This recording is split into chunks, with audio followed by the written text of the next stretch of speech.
ఇక గిట్లనే అవుతుందని చెప్పి అటో ఇటో ఇక మొత్తం ఇక 19 దగ్గర మంచిగా నేర్చుకుని ఇక నాకు 19 దగ్గర మంచిగా వచ్చింది. ఇక పిలువురా అని ఇక లైన్లో లేవడ్డా. కథం ఏమైంది అప్పటికే కథం ఇక అరే ఇక మీరు మీకన్నా చిన్నోళ్ళు చదువుతారు ఎక్కాలు, మీరు ఇప్పటి నుంచి పద్యాలు చదవాలన్నమాట. ఈ అమ్మ ఇవేం పద్యాలు, ఈ అమ్మ సరే అని చెప్పి కథం ఇక మళ్ళీ మనం ఎట్లాగో లాస్ట్ ఇష్టమున్న పద్యం చదవమంటారు. ముంగటున్నలు ఉప్పు కాపురము నొక్క పోలికను నువ్వు చూడ రుచులు ఉసుకెళ్ళేసి తోమ గసుకెళ్ళేసి తోమ అయిపోయింది. మనం వెనక ఇక మనకేం మిగులుతుంది, పుత్రుడు జన్మించినప్పుడు పుత్రోత్తమ పుత్రుడు కలిగినప్పుడే అంటారు. ఓరి అమ్మ ఇదేంది ఇది, నేను 19 దగ్గర నేర్చుకున్న సంతోషం లోపలే ఇది అత్తలేదు. ఇక మళ్ళా ముంగటే ఇల్లు ఇక ఇదే నవ్వుడు. ఏం చేయాలి చెప్పు కథ.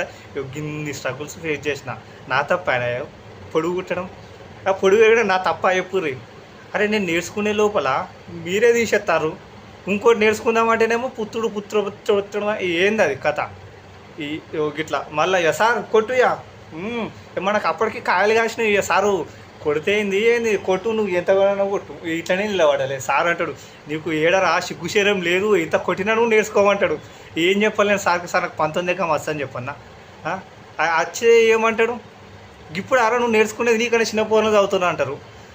గిట్లున్నాయి మా కథలు. ఆన్సర్ చెప్పలేము, చెప్పినా తనులే, చెప్పకుండా తనులే.